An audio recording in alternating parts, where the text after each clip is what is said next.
I saw the city in the deep, deep distance that was dark green and all these lights flickering and clouds flowing over it. And this all started after tremendous geometric patterns that are incredibly rapid that you cannot describe to anybody. They're so fast. After those had slowed down, I saw this city in the deep distance. So I was sort of watching that, and then this ball of light goes right past me, right in front of me, like, what was that? It didn't scare me, except it was so close. After that, I started looking around. It's like you're in this place, and you're going, why am I in this place? And then I noticed that there was this woman off to my right with a real long nose. She had green skin.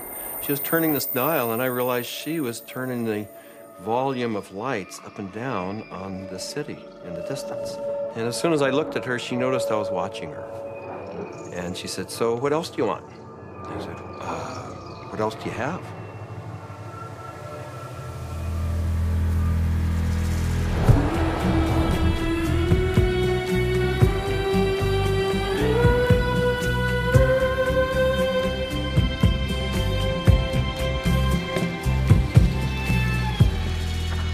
This is the story of DMT, or dimethyltryptamine, a simple compound found throughout nature which has profound effects on human consciousness. One of the things, besides what it does, one of the things about DMT that always fascinated me was the fact that it's such a simple molecule. DMT stands for dimethyltryptamine, N,N-dimethyltryptamine. If you actually look at the ring structure of DMT itself, you only have really 4 positions that you can attach things to. So you can make diethyl or dipropyl. There are some other types of carbon chains you can attach to that end that do give you compounds that have activity, but very different from DMT. It biosynthetically, it's 2 steps from tryptophan. Right, 2 trivial enzymatic steps from tryptophan. Well, tryptophan is an amino acid, of course, and it's everywhere. So all organisms have tryptophan, and all organisms have the 2 key enzymes that lead to the synthesis of DMT. And these enzymes are very ancient enzymes. They're all over the place. They're, again, part of basic metabolism. So theoretically, anything could synthesize DMT. DMT is astonishingly widely available in plants and animals all around the world, but so far nobody really knows why it's there or what its function is. That's a $64 billion question, is why is DMT in our bodies? Why is it in plants and all sorts of mammals? And what is the role it plays in humans? The conventional wisdom 30, 40 years ago was that these things had no real function. They were just sort of physiological noise, but that's a very naive understanding. And what we now understand is that these secondary compounds are, in a sense, the language of plants. These are messenger molecules. This is what plants use to mediate their relationships with other organisms in the environment. Why is it that human beings' central nervous system are wired to receive this experience? Must be that, there's important information to be learned. So I don't think it's universally present in nature by accident. It has a real function. We have co-evolved with these plants. There's a purpose and a meaning to it.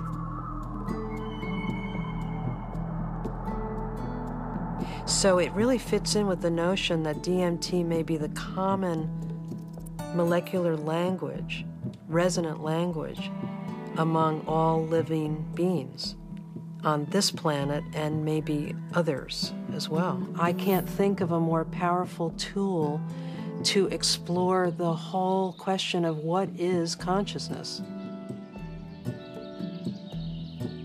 these substances are tools that can be used to expand awareness in all areas of life and apply that expanded awareness for the betterment of people's lives and their community, their families, and our society. The good news is that there's a growing number of Westerners and actually intellectuals, scientists, artists, movers and shakers, filmmakers, and so on, who realize that this stuff is all too interesting just to go on keeping it swept under the rug.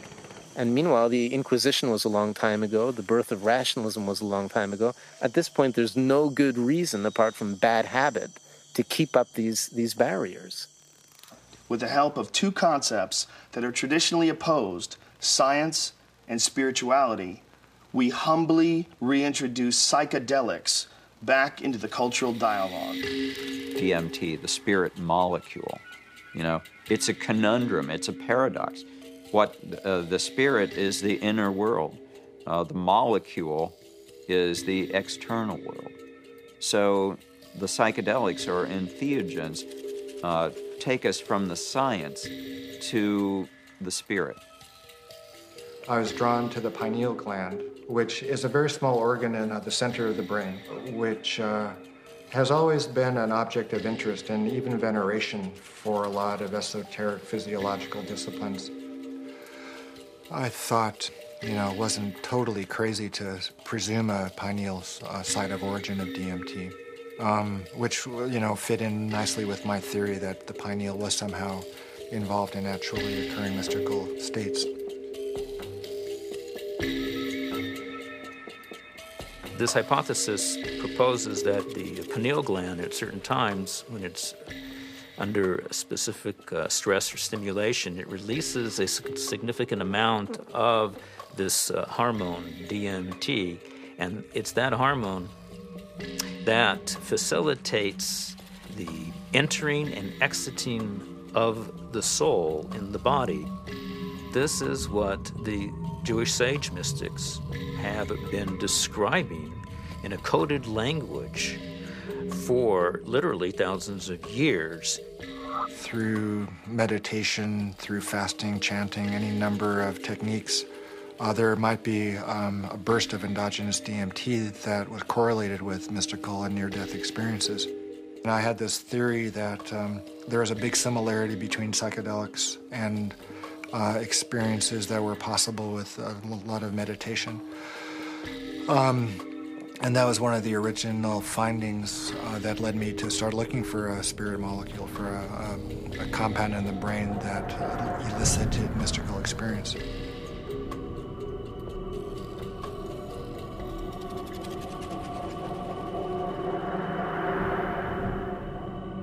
I think there may be a role for DMT in explaining any number of hallucinatory phenomena that man has experienced throughout his history.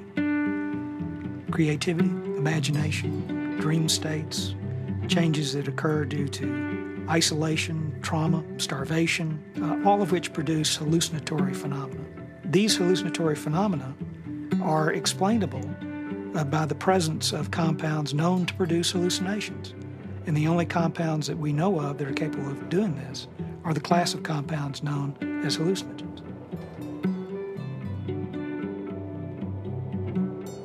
When thinking about spiritual states, I think endogenous hallucinogenic compounds and molecules that the brain can potentially release are probably very relevant to this topic, because on one hand, they may really help us to elucidate what is the neurochemical mechanism of these experiences. I mean, if we can say that there's a release of endogenous opiates, or we can say that there's a release of dopamine or something like that, and we can measure that release and we can see where in the brain those different molecules go, what receptors they activate or deactivate, and hence we can really learn a lot more about what these experiences are, because it really can allow us to match up these experiences that people have with hallucinogens, as well as understanding where they are related in the context of the brain's receptors and the different parts of the brain that may or may not become active.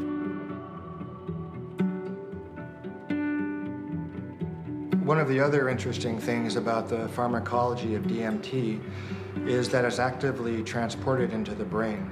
And so you have to wonder about the role of DMT in just everyday normal perceptual, activity. Too much DMT and things become very psychedelic, or, not enough, DMT in the brain can make things dull and flat and gray. There's something that, for me, makes sense about DMT. You called it the spirit molecule. It might almost be called, the reality molecule. Philosophically, it makes sense that something that would be so fundamental to the way we perceive reality would be imbued out there in reality.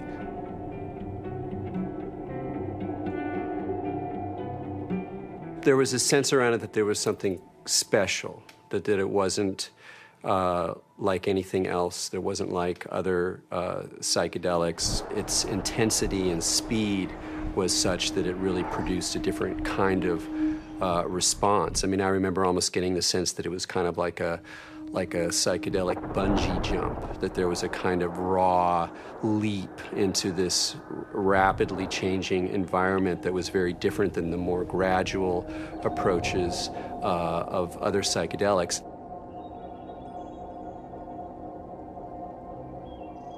And smoke DMT is sort of like the drive-by shooting of psychedelics. You're in one place, bang, you're in another place, and then bang, you're back down. So it doesn't leave a whole lot of room for that narrative of who am I, what am I doing here, why am I in this space, what am I learning? It's almost like there was too much information to process in that few minute span to integrate once you drop back down. Dimethyltryptamine, when it is administered, has a very rapid onset and a very short duration of action. This is because it's very rapidly broken down by the body so that it can be cleared. DMT is rapidly degraded by an enzyme in the liver called monoamine oxidase, or MAO. That's the reason it's not active when you take it by mouth. Whereas psilocybin, when you take it by mouth, it's not broken down by monoamine oxidase very quickly at all. So it gets through the liver and passes on into the bloodstream and into the brain.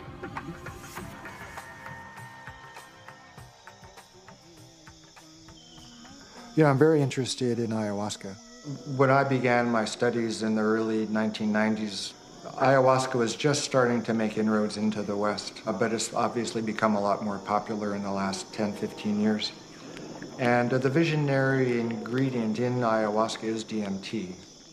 Through some amazing feat of pre-literate chemistry, the Amazonian natives stumbled upon or combined whatever. I don't know how they did it, but they found that one plant contains DMT and one plant contains an enzyme inhibitor. Combine them, you can drink DMT and it's orally active.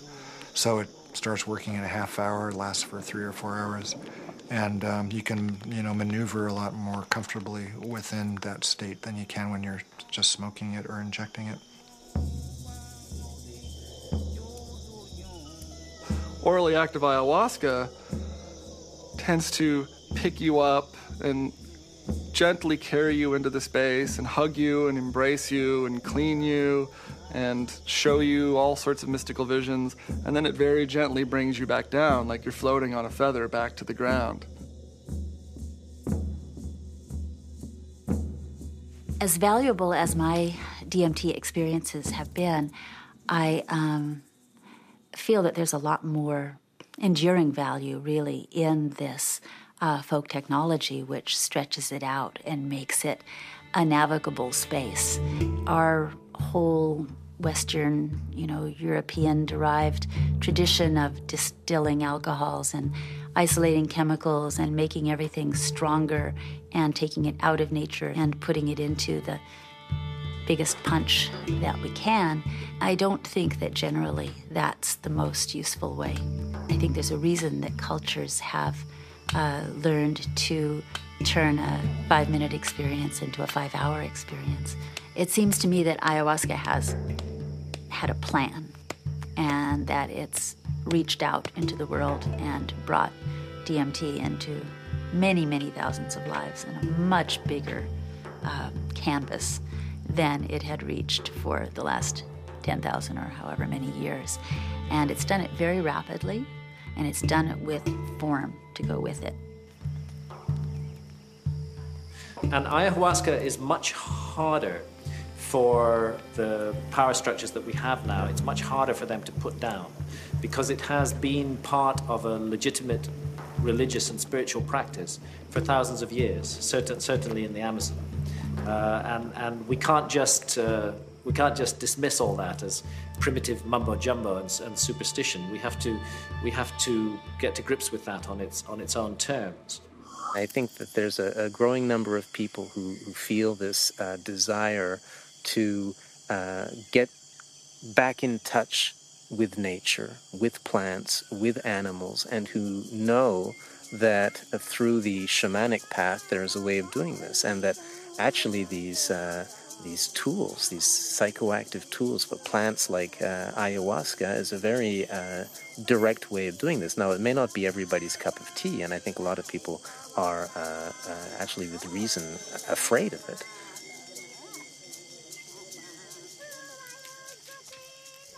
I think like a lot of people in my generation, I first heard about DMT through Terence McKenna. It was a very funny way to become aware of such a powerful and interesting and anthropologically rich topic as a compound like DMT, because it really became more, it was almost more of a concept than something that people were necessarily taking. The DMT flash makes it clear that disembodied consciousness is a possibility. I think that the whole tension of history and the tension of life seems to be about the shedding of the body. Terence was he was a good promoter. Basically, he said it's the ultimate metaphysical reality pill. And even though it's not a pill, but I thought that was a pretty good characterization after I took it. It seemed to be of a different order than LSD and mescaline and some of the other things that were around. DMT really did seem to be a whole other level of experience.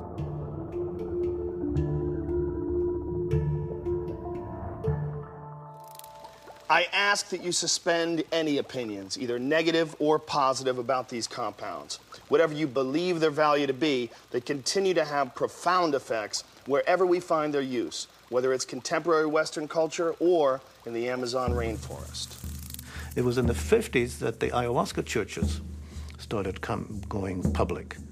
You know, there was a kind of transition from the indigenous Indians in South America to the mestizo people in the cities, and then these churches, you know, the Santo Daime Church and then the UDV Church a little later, started doing ceremonies that would made the ayahuasca accessible not just to Indians but to urban people in the big cities in Brazil, who are as far from the shamans as we are. In the early 1990s, the UDV established a branch of their church in the United States. In the late 90s, the U.S. Customs Department, along with the DEA, intercepted a shipment of ayahuasca. The church protested the government action. They contended that it violated the Religious Freedom Restoration Act, and the case was heard in the U.S. Supreme Court. And in February 2006, their decision was announced, and it was a unanimous decision on the side of the UDV. Why is it that in the entire Western world, these substances that have been found to be so interesting by hundreds of cultures for thousands of years are prohibited? How did these cultures that consider themselves to be enlightened, democratic, and scientific get to declaring plants illegal? It can seem weird, but there's clearly something deep and revealing about the nature of these societies. Our society values alert, problem-solving consciousness, and it devalues all other states of consciousness. Any kind of consciousness that is not related to the production or consumption of material goods is stigmatized in our society today. Of course, we accept drunkenness. We allow people some brief respite from the material grind. A society that subscribes to that model is a society that is going to condemn states of consciousness that have nothing to do with the alert problem-solving mentality. And if you go back to the 1960s, when there was, a tremendous upsurge of exploration of psychedelics, I would say that the huge backlash that followed that had to do with a fear on the part of the powers that be, that if enough people went into those realms and those experiences, the very fabric of the society we have today would be picked apart, and most importantly, those in power at the top would not be in power at the top anymore.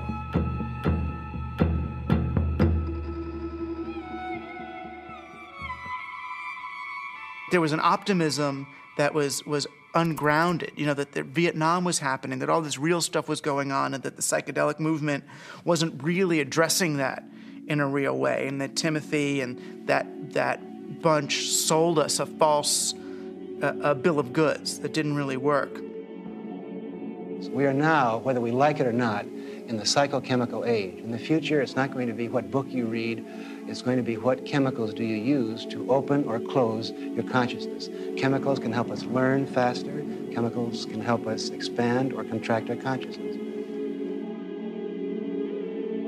The atmosphere in the 1960s was, we are doing research here. We are dedicating our lives to trying just about everything on the planet.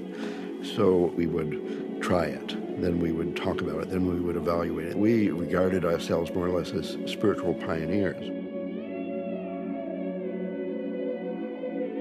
I mean, the way I look at the 60s, you can see it as a kind of failed attempt at a mass cultural voyage of initiation. So people would try to go out into these other realities, but they didn't have a basis for it. There weren't wisdom traditions and elders. There weren't connections of shamanic lineages. So people would go out and they would kind of smash apart.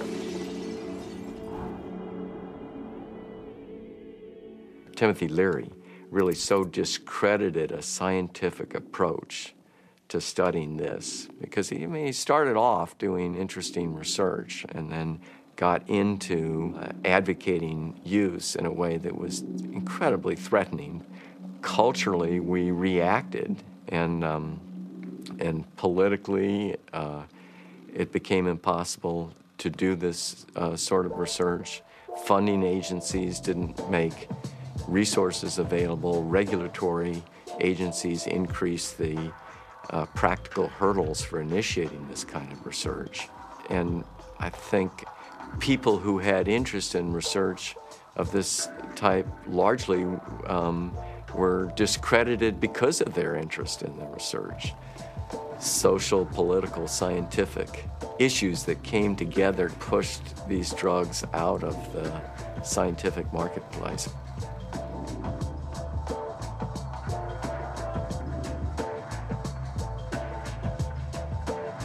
The public opinion in many cases had become that psychedelic research was dangerous. The lay public was uninformed about the true nature of these compounds and what their importance may be in the understanding of perception itself. One of the tragedies to me is that the clinical research on these substances pretty much stopped around 1970. And for me, it's especially tragic because I really believe that these substances played a major role in the development of our philosophy and thinking throughout the world. What a lot of people don't realize is that psychiatry, up until the 50s, the field in general had no concept that neurochemistry played any role in emotion or behavior, which today seems really bizarre. And the discovery of LSD and its potent effects on the human psyche occurred almost contemporaneously with the discovery of serotonin as a molecule in the brain. And it was really when people looked at the structure of serotonin and compared it with LSD that they really began to think, maybe neurochemistry plays a role in brain chemistry and behavioral states. If LSD had not been discovered, I doubt we would have had any of the drugs we have, at least not as quickly as we do for treating depression and so forth. Once these drugs became abused and scandalized, psychiatry had to really work hard, to distance themselves from any valid scientific scientifically meritorious relationship with psychedelics. Being a psychiatrist and saying you want to learn or study about psychedelics, it's not that well received. And I made one mention one time and was discouraged from really bringing it up again for actually a number of years. For cultural reasons, the whole class of compounds got pulled off the clinical bench, and no research has gone on for 40 years. So scientifically, I can't imagine a more exciting area to be pursuing. How does one go about studying these plants and compounds? Plants and compounds which produce unimaginable experiences and appear to shed light on some of humanity's greatest mysteries. In order to answer that question, Dr. Strassman conducted the first human psychedelic research in a generation. One of the things that I had established early on was being able to discriminate between studies in the scientific realm and recreational use. But in the early 1980s, I reviewed all of that literature and could pretty well establish that if people were really carefully screened and supervised and then followed up, that the incidence of adverse reactions to LSD and related psychedelic drugs was extremely low. The drug or the compound or the chemical that seemed like the best candidate to sort of reopen the U.S. Front on psychedelic research would be DMT. It was really, it's exciting for me because I thought this is the first study in a generation. And not only that, despite the fact that DMT had been used safely in earlier studies and it was this natural component of the brain, DMT is one of the most profound and potent psychedelics known. So it wasn't just an initiation of clinical research, it was a reinitiation of clinical research with an extremely potent drug. I was of the strong opinion that you could do these studies, and Rick agreed. So we had a number of discussions, and at some point the discussion came up, Dave, what if I do all this paperwork and spend all this time and get to the end of things and I'm ready to go and I can't get the DMT? And that was a real possibility because DMT, clinical grade DMT, wasn't a chemical you could just buy off the shelf somewhere. And I told Rick, if you get to that point and no one will make it, then I'll do it. And ultimately, Rick got to that point, and I made it. The design of the study was fairly straightforward. Give people DMT and measure as many variables as possible. I had to sort of anticipate a lot of objections that would come my way from the regulatory agencies that oversee this kind of research. So at that point began a 2-year process of dealing with not that many regulatory agencies, but fairly monolithic ones. One sort of a sidelight of the protocol was the involvement of a psychiatrist from UCLA named Daniel Friedman. He was kind of one of the grand old men of American psychiatry, and actually he was one of the people who in the 50s and 60s got their start with psychedelic research. And the main thing that Danny Friedman told us was, don't even get close to psychotherapy. Forget about treating mental illness or alcoholism or anything. Forget that. That's where all the hysteria is. That's where all the fears get up. You're a scientist, Rick. Approach it as a scientist. Do basic, simple measurements. Look at heart rate, cardiovascular parameters.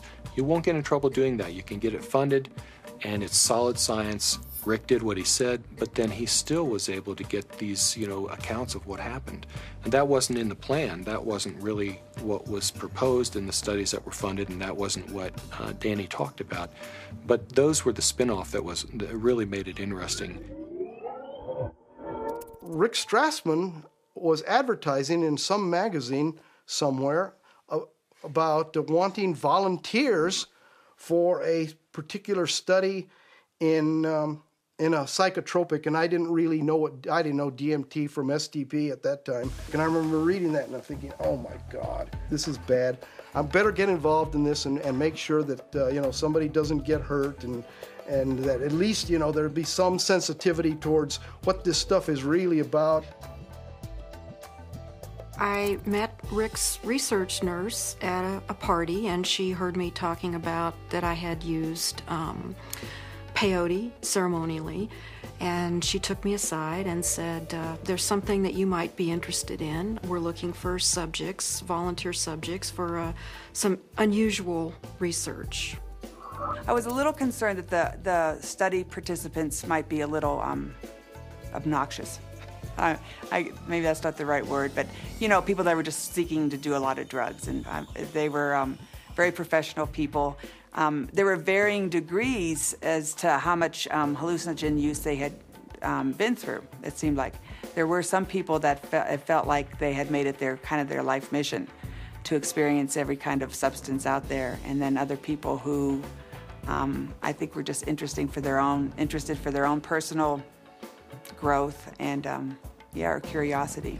Once we actually got into the preparation for the actual trips, Rick asked me about roller coasters. Do you like roller coasters? You know, the sensation of going up really high and then slamming back down towards Earth. And I said, no, I hate them. They're horrible. And he said, not good. I just wanted to go with the experience, learn as much as I could, absorb as much as I could, and be humble to it. The idea of legally sanctioned psychedelics was just very compelling. Plus, you're in a hospital. So should you get that uncomfortable experience that you're dying, you're with doctors in a very safe environment from that point of view. I mean, this was really very cutting edge, very out there, it was high risk, and people knew what they were getting into, and they wanted to have the extra reassurance, and I was glad, actually, to have a crash cart in their room and a team, you know, in the hospital to respond to any emergencies. You're in this hospital room, and there's all the sounds and the smells and just the prior experiences of being in the hospital. You know, all these negative things come back. So there was the whole environment to be overcome, because little did I know that it didn't matter where I was. I wasn't going to be in my body. I was going to be out in the universe, and it didn't matter where you launched from. It could be a hospital room. It could be the jungle in the Amazon. It didn't matter where you were, because you weren't going to stay there. Set and setting is so important. It's even more important than the substance. More important than the substance. Set and setting is everything. Now, what is the set and setting when you are blindfolded? The set and setting is not what you're seeing. You're not seeing anything. The set and setting is your internal self. The things that you have learned, the capacities that you have achieved, the conditions of your own psyche and psychology, these are your set and setting. It's the medicine combined with or interacting with the set and setting that creates an effect of safety, of trust, of comfort, and of resourcefulness that makes it possible for you to take some big leaps and receive some big gifts. And if that's not there, you just get terrified. So I didn't really have physical fears so much that they would die or have a stroke. I did have some fears about people's mental health, you know, especially with some of the higher doses. We gave one gentleman who had a lot of experience with the drug one dose, and he didn't think it took him far enough. So then we gave him a higher dose, and he was gone. He was really gone. It reminded me of something from The Exorcist. I mean, he just boom, sat bolt up in the bed, and his eyes opened up, and they were completely dilated and black. And I almost thought he was going to turn his head completely around. And I remember looking at Rick, and Rick looked at me, and I thought, oh my God, he's gone. I hope he comes back. And he did. The countdown was like, you know, counting down preparing for your death, like waiting to surrender. And you'd feel the coldness, and the coldness just going through your veins, and it's really indescribable. It's hard to, you know, it's like ice going through your veins. And the next thing that would happen, besides my racing heart, is this burning sensation would happen on the back of my neck. I mean, this was reliable. This is like clockwork. This happened every time that you shot me up with DMT. And then there'd be a hum, and the hum would get louder and louder, and to the point where it broke apart everything that I was or knew. It was just this.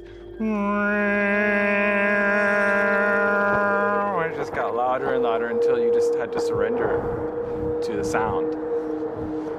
And then you were there.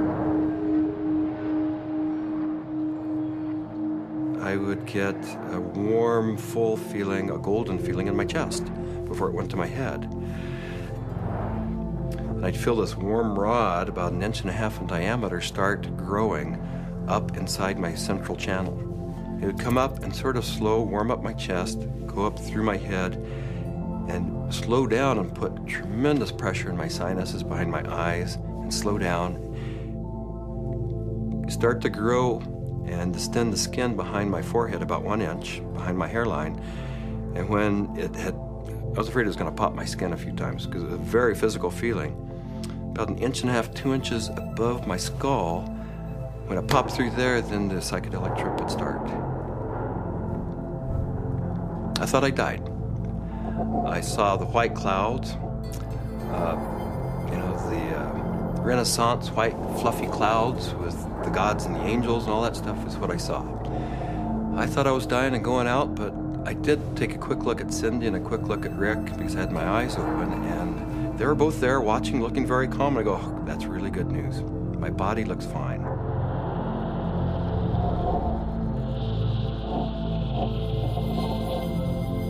So I didn't know whether it was my birth I was re-experiencing, my death which was yet to come, because I know that time crumbles. The linearity of time is totally meaningless in these states. You are at the Godhead, the point where all time folds in on itself. More and more layers of my humanity start peeling off. Finally, the last almost the last layer, and I can't even describe what it is, but you have, at some reaches way in there, there is like the last layer of that which defines you as a human being, and it goes click. You are no longer a human being. In fact, you're no longer anything you can identify. There was no concept of time. It was so disorienting. I was so terrified. I have never in my entire life been so terrified to be blasted out of my body, to leave my body behind, to be going at warp speed backwards through my own DNA, out the other end, into the universe. And so I went right into this white light. As soon as I went into it, I lost any sense of being different, any sense of what I was doing, past, any sense of future. It was absolutely blissful and euphoric, and I just felt like it wasn't I. I was everything. I was the light. There was no sense of separation, no shadows, no differences, no past, no future. It was all present and white yellow light. Then I felt myself falling out of this light, and as I fell out of it, I could feel the light was like a glow, like the sun with flames coming out and lapping out, and I could already start to feel this tremendous separation. I reached across, and it was suddenly I'm in the universe, in this huge void, with these beings on the other side, and I put out my hands, and this incredible rainbow of pink light went between me and these entities. And I was trying to make it be like a white light, but it was this incredible pink light, this energy of love this capacity of love that we as human beings have, that I was trying to just send to them. This meteor-like trip through the infinite space of the interior consciousness is up pops the picture puzzle pattern door. And I'm now whizzing through this sucker like if it was nothing. I'm flying through it. But now I know what the picture puzzle pattern door is. The picture puzzle pattern door is the farthest reaches of your humanity. This is the doorway into what defines you as a human being. When you go past that, you stop being human. to a degree, and the further you get past this point, the further away you go from being a human being. But right here, this picture puzzle pattern door is everything. It's everything. It's what defines you as a human being. This picture puzzle pattern door is you. This is like the actual core of where all of reality is emanating from. This is where meaning comes from. Symbols were pouring out. They were intertwined. Every symbol and letter and in every language was pouring out of this point. And I looked around at my environment and I was trying to absorb everything, to understand, but there were all of these machines or structures or things that I had never seen before, that I had no idea what they were. I was like a caveman in a computer lab. I didn't have any idea, but I knew in my intellectual awareness that this was a very advanced civilization or life forms or whatever they were. They were so far advanced from what we know here on Earth.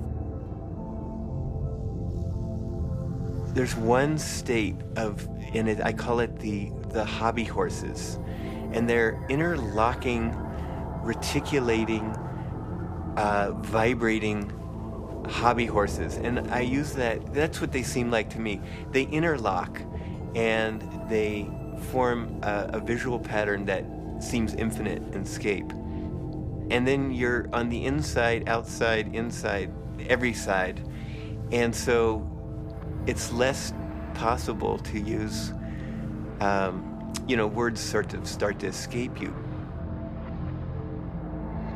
The texture of the space was very much like an animated Mexican tile. It seemed to be hyper vivid in color, in a Technicolor sense, but also very clay-like and earth, like with an earthen pointing towards earth, but not really being of earth.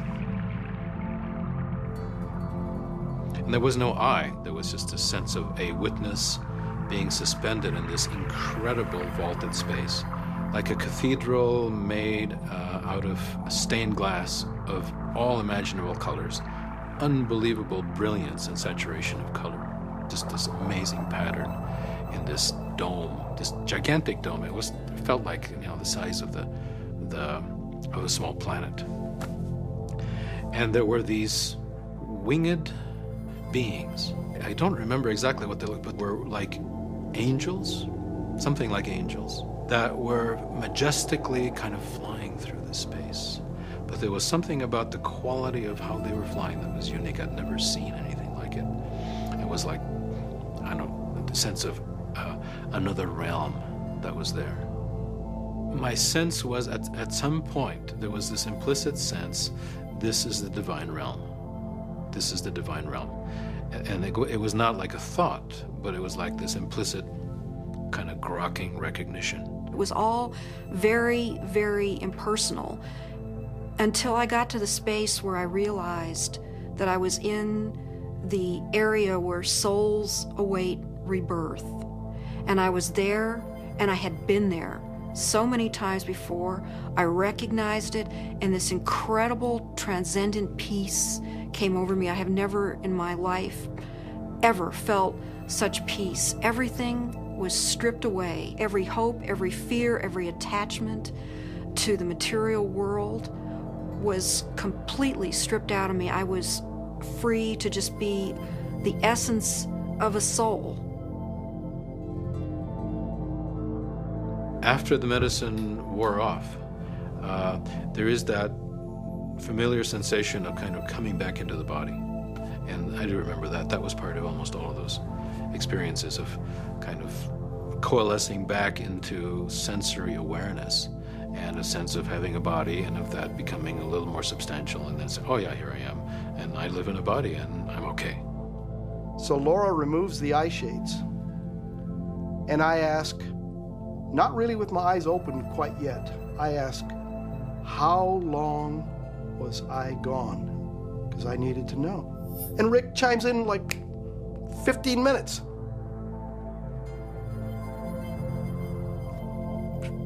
for a moment, I'm shocked. I'm like,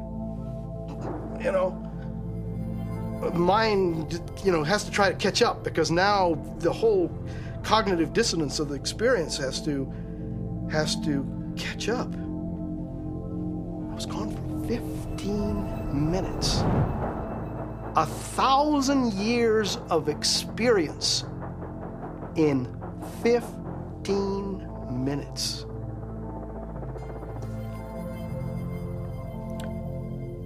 Well, to say the least, it was profound. It was profound.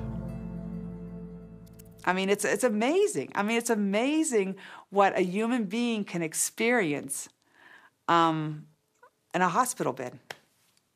I mean, they can experience almost the whole universe. Life, death, everything in between. This is not some recreational thing, and I don't believe anybody should enter this lightly. It is life transformative.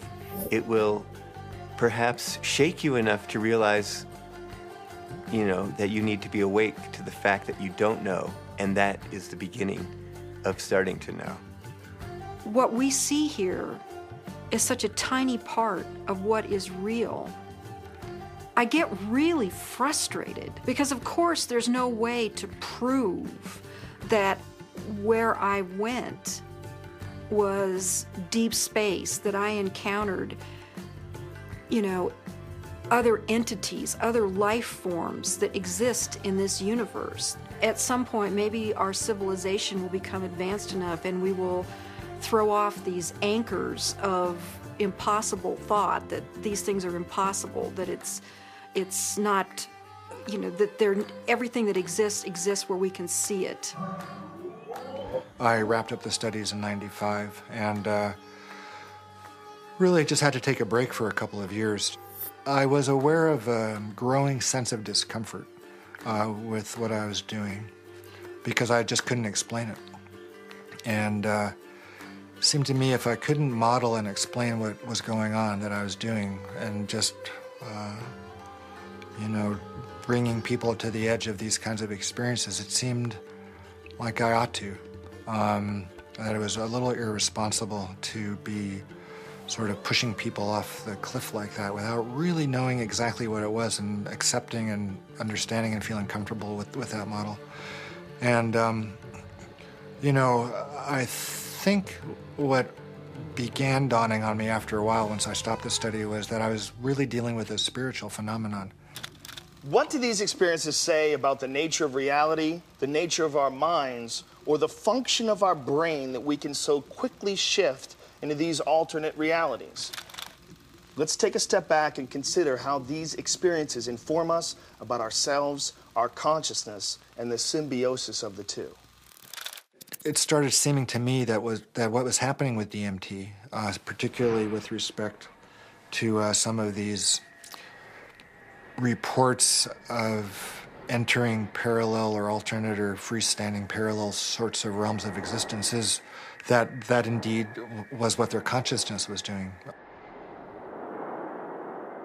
The chemistry of their brain, which is the organ of consciousness, was being changed by DMT in such a way that they could then receive information that we weren't able to receive normally. Yes, there's the experiences from DMT and ayahuasca, and they have their function.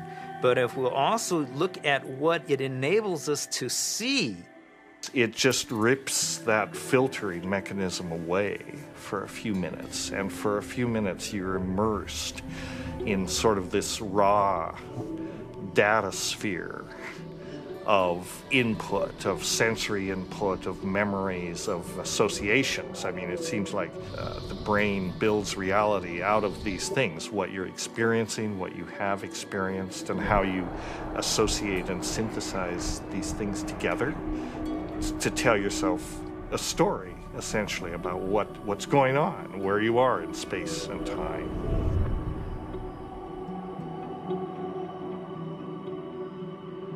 It's the brain that helps us to process all this information and to create for us a rendition of what our world is all about.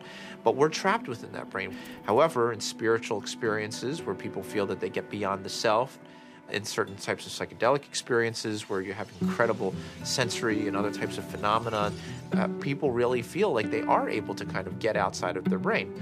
We have to take a very big look at what is going on within them when they have the experience and try to understand how it happens physiologically and try to make sense of it from the subjective perspective as well as from the objective perspective. I don't think you can just say, let's just explain it away on the basis of science.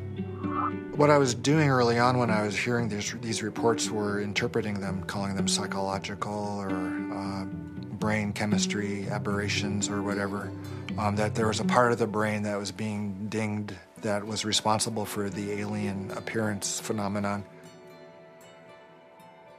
This is not a new phenomenon. Entities in altered states have been recognized for an extremely long time in many cultures over the millennia. Helpers, spirit assistants, angels, all of these different entities have been fairly common throughout man's experience of altered states and through much of man's mythology.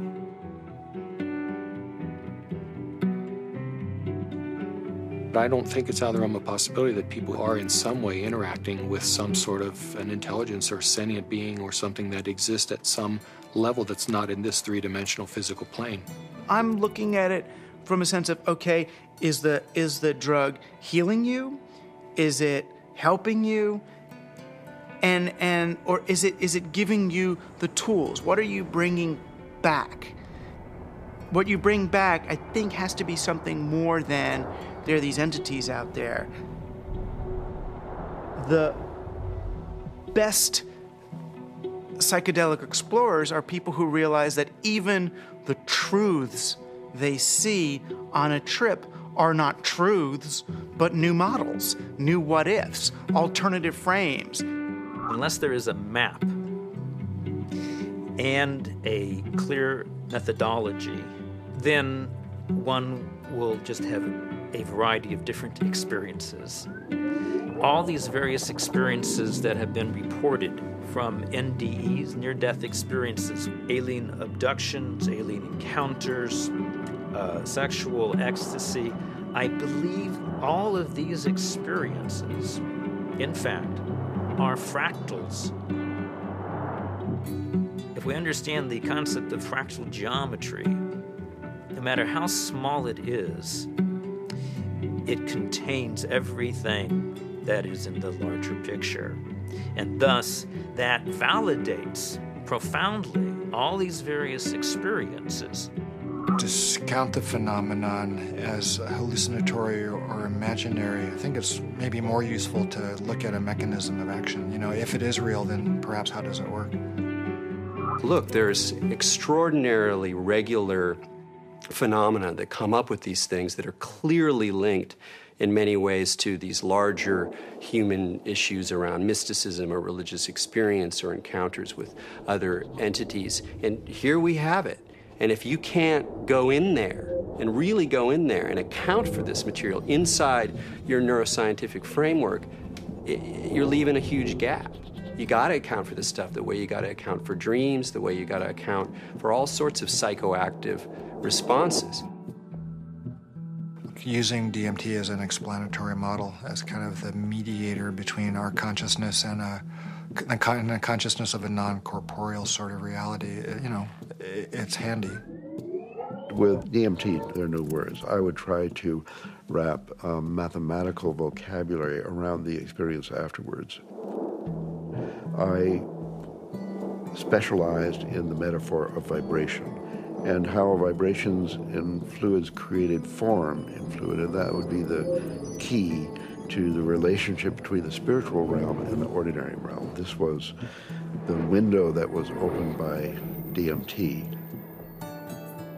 Using psychedelic drugs or other types of pharmacological substances can help to induce a state where people feel that they touch a deeper sense of reality, where they understand reality on a more fundamental level, and they gain a great deal of insight and knowledge into the ways in which the world works and how they are, as a human being, supposed to relate to that world. DMT is somehow, it seems to me in my experience, more of a breakthrough than LSD, mushrooms, peyote, and so on. It's instructive. It's more supportive of future evolution and the creation of the future. And it is in itself more of a mystery. How could this little stuff produce something that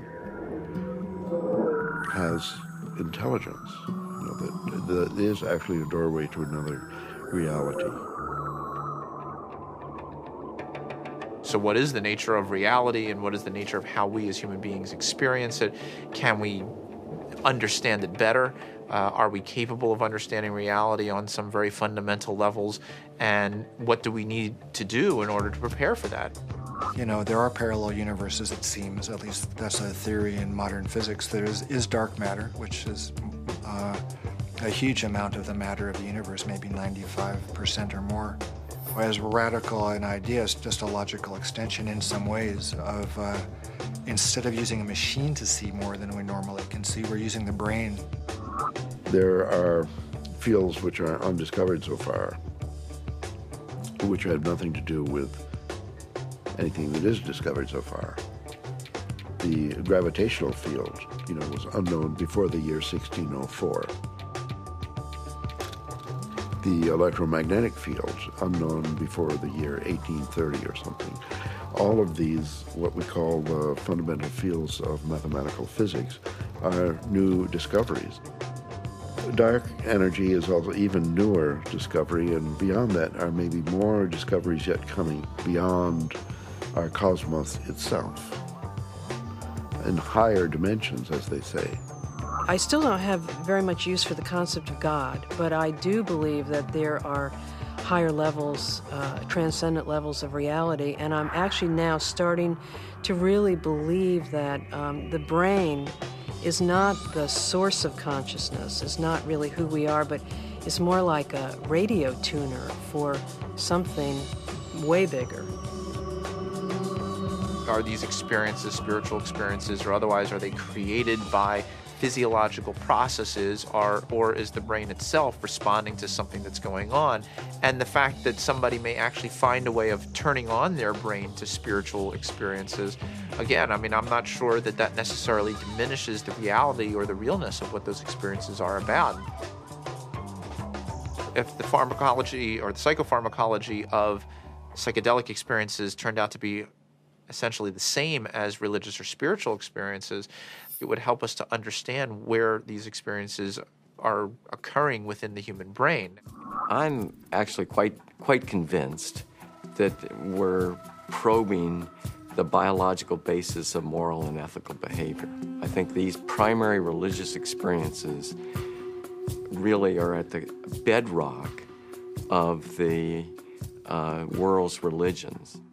The research and knowledge and speculation about the pineal body and DMT is, in fact, the hand of God that is interacting with our natural evolution to stimulate and accelerate the process of redemption of individual and of collective global enlightenment. Because of my ayahuasca experiences, I consider myself a spiritual person. I know things now that I could never have known otherwise. This experience is so familiar for a lot of different people, and is so easily acquired, and so much information comes with so little effort that it is a kind of a miracle. It's a miraculous way for us to transcend ordinary reality and obtain maybe an intimation of what's necessary for survival. Ranging from new forms of medical treatment to a better understanding of the universe to life-changing spiritual revelations, these natural tools offer us the ability to seek greater knowledge. Tools that could positively affect life on our planet. Let's answer Dr. Strassman's question. If so, so what? Because of the collapse of consciousness, spiritual and scientific knowledge split apart. Both these modes of knowing have to come together. In other words, science and technology, from a traditional religious perspective, is not an extra. It is part of the process by which humanity is going to evolve into its next stage. How do we find like the right form for psychedelics in the future? I mean, assuming that psychedelics are part of the human future, right? For that, at the moment, they're still, generally repressed and suppressed and legal. If that were to change, how would we begin to construct a kind of system that would allow for a kind of rational and mature exploration of psychedelics? I think that the name of the game is to show science the pertinence of this somewhat outlandish realm. And it's not just crazy stuff. It shouldn't be considered as, let's say, not even worthy of interest or illegitimate. I actually think because it's declared off bounds, it just makes it interesting to start with. But one doesn't want to throw out the baby with the bathwater, and I think it's really important to stay faithful to science. What does it mean? Why is there a part of the brain that seems to be, for lack of a better word, a God detector? What's the evolutionary advantage to having some part of the brain that seems to, trigger and mediate experiences of the transcendent? The Kabbalah is revealing to us that the pineal body is actually the very edge of the higher dimension that is penetrating into our lower dimension, and it is located precisely in the middle of the brain. I can remember reading about Descartes, thinking that it was actually the interface between the spiritual dimension and the dimension of matter. And I remember studying that as a foolish idea from our history. And now it seems actually like a very interesting idea. What we are looking for out there is really in here. It is the doorway. It is the gate. So we focus on the transformative effect of the psychedelics. But it's also true that the reverse is true, that it requires transformation in order to embrace psychedelics. It's one of the tricky paradoxes of postmodernism that psychedelics both require and produce a transformative effect. We have severed our connection to spirit. That's what our society has done. It has sought to persuade us that the material realm is the only realm, and the only way we're going to recover is to reconnect with spirit. And I truly believe we need the help of the plants in order to do that. Part of our work is to respect these medicines and then to change the culture enough that people doing them can be respected and held, and not everybody needs to do them, not everybody should or wants to, but that it isn't pushed to the side. And so part of that does involve then research, because that's how in our reductionist society we validate things. With the passing of the years and the opportunity for sober reflection, I think there's a growing appreciation that there may be something to gain from studying these compounds, that there's a lot we can learn, and there may very well be treatment models, particularly for patient populations for whom conventional treatments are ineffective, for whom the psychedelic model, when utilized optimally, may provide great benefit. I think the most important thing that we could do right now that would be fairly straightforward to do is to ask and answer the question of whether ayahuasca could help people who have drug and alcohol abuse. And given that we know that DMT and similar alkaloids have a very strong effect on the same receptor sites that are involved in depression, and the notion that most people, in my experience, who use drugs and alcohol are self-medicating a deep depression or an anxiety. I've had permission now over the last few years to utilize psilocybin, which is the active alkaloid in hallucinogenic mushrooms, in the treatment of patients with advanced stage cancer who have anxiety. We're treating the anxiety, not the cancer. Now, psilocybin is 4-phosphoryloxy-NN-dimethyltryptamine. So obviously, from a chemical structure point of view, very similar to DMT. Ultimately, what I want to do is see these things used in the way that they were used traditionally, to heal people, help people. And right now, helping people come to terms with dying. It changes your whole relationship to your death, your impending death. Believe it or not, you're gonna die. And now, with this tool of having crossed over already, some of the fear around that will disappear. Now I'm beginning to wonder whether consciousness may actually survive biological death, that maybe the model that we've been working under in psychiatry and the behavioral pharmacology model is just wrong. It's backwards, actually. That consciousness is primary in the universe and matter is a result of. Utilizing substances like DMT or 5-methoxy-DMT may really help us prepare by practicing a transient dying experience. Thus far, we're observing very positive effects in regards to the nature of experience during the session and then subsequent effects on mood regulation and anxiety control, pain perception, and overall quality of life for cancer patients. By and large, our subjects do quite well in the time they have remaining. For those people who do come to terms with it, part of it is a recognition that these psychedelics open up a space that they weren't aware existed and sort of give them a vision of what could be past death, as well as a better perspective on the accomplishments they've made in life, a better feeling about what they've done in their own lives. But I think all people who have psychedelic trips and meditations and so on are poking more or less into the same higher realm and receiving some information from there. If we can develop this could be absorbed into ordinary science that we could approach with the scientific method and so on, then our intelligence, our capability of survival on planet Earth will be increased. I mean, we're a dying species. We live on a dying planet. We're killing the planet. So our disease is extremely serious. And therefore, we're desperate to find new information, ideas, and so on that can transcend. We have to evolve. And I think our intellectual evolution may be predicated upon the psychedelic pioneers. It's so easy to change the world.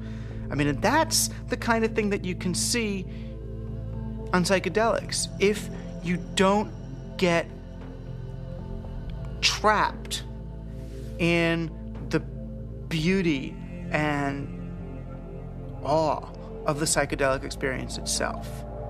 You know, it's like looking through the chandelier of reality from a different vantage point. You know, you can now project through those crystals in another way, and it's beautiful. But, okay, now come back. Now come back. I think if I ever were to resume giving people psychedelics, particularly DMT, it wouldn't be just to kind of tinker with brain chemistry and just see what's happening. I think one of the things I also learned in the research is that you just don't want to give drugs and see what happens. That's a little, I don't know if callous is the word, but that's the first word that comes to mind. I think if you're really going to open people up like that, you need to do it for a purpose, not just for scientific curiosity. And I'd like to be helpful rather than just sort of smart or clever. To my mind, is this kind of two-edged sword of simultaneously opening up to the numinous world, to the world of messages, the world of spirits, the world of entities, and at the same time rigorously taking that material into the acid bath of neurology, into sociology, into the ongoing construction of reality. And that the wisdom that these things bring is this kind of very tricky mixture of authentic religious experience with gods and messages and clear signs, and a sort of remarkable mirror of the mind. The curiosity, perhaps the uniqueness of the human creature, is that we live in both realms. We have the ability for spiritual experience, and we have the ability for physical experience. The agenda of the spirit world, if there is an agenda, is to allow us to experience our full potential and to deliver our full potential. And maybe the choices that we are making right now as a civilization and a society rebound far beyond ourselves.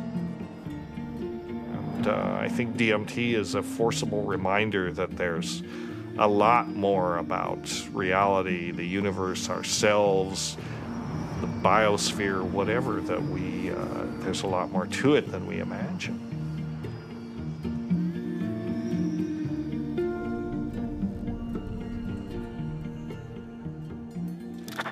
It seems our reality is not the only reality. Occasionally, the cracks reveal themselves and may even want to be discovered. As humans, we are creatures that thirst for knowledge. We spend time, money, and infinite energy searching for it, in schools, in churches, in business, and in technology.